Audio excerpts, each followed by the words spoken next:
পাকিস্তানে police training সেন্টারে জঙ্গি হামলা, নিহত 7। অস্ট্রেলিয়ার ওলগংয়ে বিমান দুর্ঘটনায় 3 জনের মৃত্যু। তাইওয়ান সেনাদের তথ্য চেয়ে চায়নার নগদ পুরস্কার ঘোষণা। মিয়ানমারের নির্বাচন পর্যবেক্ষণ নিয়ে আলোচনা করবে আসিয়ান। দানবীয় ক্ষেপণাস্ত্র উন্মোচন করল নর্থ কোরিয়া। এশিয়ার রাজনৈতিক, অর্থনৈতিক সহ সবশেষ খবরাখবর আপনাদের সামনে এক নজরে তুলে ধরছি আমি সামিরা বাঁধন।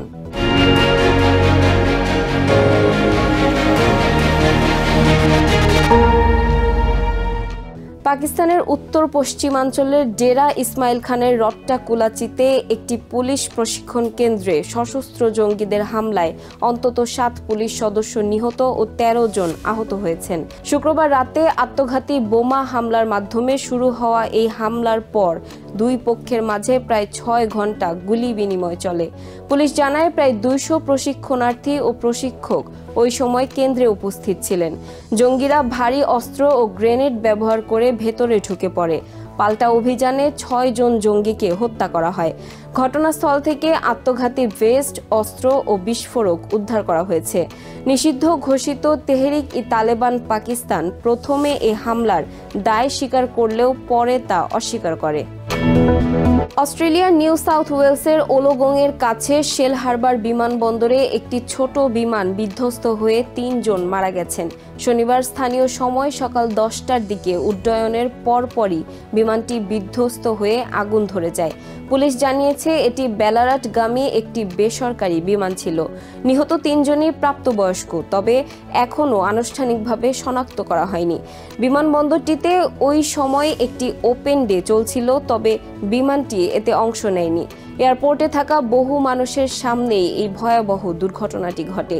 আগুন ও জ্বালানির তীব্রতা এতটাই বেশি ছিল যে কারো বাঁচার সম্ভাবনা ছিল না বলে জানায় উদ্ধারকারী দল ও ফায়ার সার্ভিস। এই ঘটনার কারণ জানতে তদন্ত চলছে। বিচ্ছিন্নতাবাদী মানসিকতার অভিযোগ এনে তাইওয়ানের 18 সেনা কর্মকর্তার বিরুদ্ধে তথ্য চেয়ে পুরস্কার ঘোষণা করেছে চায়না। ফুজিয়ান প্রদেশের শিয়ামেন পুলিশ শনিবার এক ঘোষণায় জানায়, এসব কর্মকর্তার অবস্থান জানাতে পারলে সর্বোচ্চ $1,400 পর্যন্ত পুরস্কার দেওয়া হবে।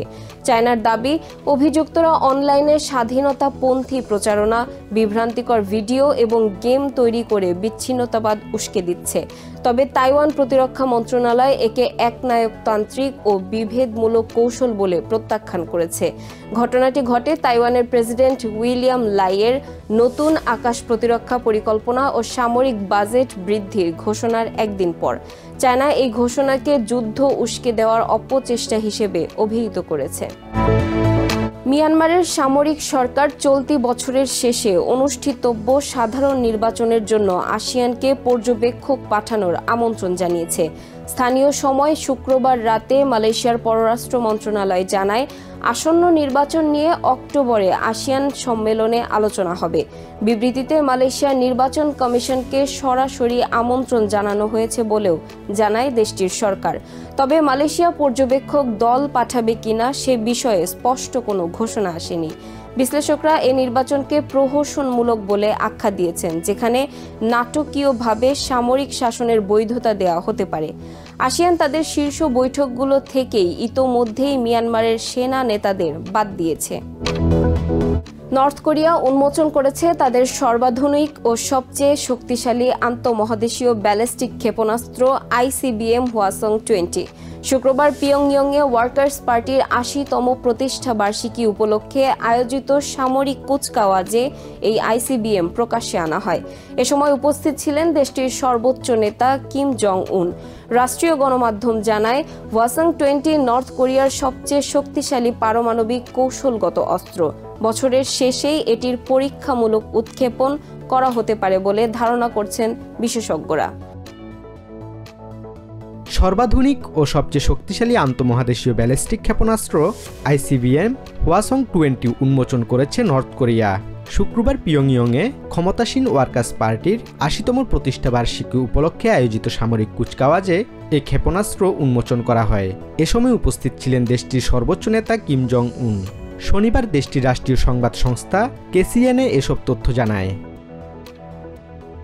কুচকাওয়াজে নর্থ কোরিয়ার দীর্ঘপাল্লার কৌশলগত ক্রুজ ক্ষেপণাস্ত্র, ড্রোনবাহী যানসহ বেশ কিছু অত্যাধুনিক অস্ত্র প্রদর্শন করে। তবে সবচেয়ে বেশি গুরুত্ব পায় হওয়াসং-20 ICBM।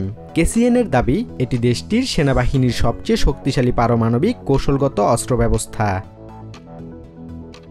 বিশাল এক লঞ্চার ট্রাকে স্থাপন করা হওয়াসং-20 এই প্রথম জনসম্মুখে আনা হয়। এটি নর্থ কোরিয়ার দীর্ঘপাল্লার পারমাণবিক হামলা সক্ষমতার শীর্ষ সাফল্যের প্রতীক এবং এবছরের শেষের দিকেই এটির পরীক্ষামূলক উৎক্ষেপণ হতে পারে বলে মনে করছেন বিশ্লেষকরা।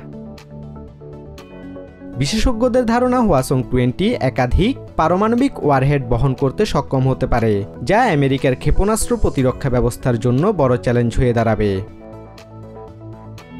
কুচকাওয়াজ শেষে দেয়া ভাষণে উত্তর কোরিয়ার সার্বভৌমত্ব রক্ষা করা সেনাবাহিনীর সর্বোচ্চ দায়িত্ব বলে মন্তব্য করে অফিসার ও সেনাদের শুভেচ্ছা জানান কিম জং উন। আমি ওয়ার্কার্স পার্টি এবং সমগ্র জনগণের পক্ষ থেকে শুভেচ্ছা ও অভিনন্দন জানাই সেই সব জেনারেল, অফিসার ও সেনাদের যারা বিদেশে সামরিক অভিযানে থেকে পার্টি ও মাতৃভূমির আদেশ বিশ্বস্তভাবে বাস্তবায়ন করে চলেছেন। ডেমোক্রেটিক পিপলস রিপাবলিক অফ কোরিয়ার সার্বভৌমত্ব রক্ষা করা এবং কোরিয়ার জনগণের নিরাপত্তা ও স্বার্থ রক্ষা করা হলো আমাদের সেনাবাহিনীর সর্বোচ্চ দায়িত্ব। ভাষণে কিম নর্থ কোরিয়াকে সমাজতান্ত্রিক শক্তির বিশ্বস্ত সদস্য এবং পশ্চিমাদের আধিপত্যবাদের বিরুদ্ধে স্বাধীনতার দুর্গ বলে উল্লেখ করেন। Basudebnath, TVN 24 news desk. এক নজরে প্রতিদিন এশিয়ার খবর জানতে চোখ রাখুন TVN 24 নিউজ নেটওয়ার্কের ইউটিউব ও ফেসবুক পেজে। নিউ ইয়র্ক থেকে সম্প্রচারিত TVN 24 টেলিভিশন বিশ্বজুড়ে বাঙালির কণ্ঠস্বর।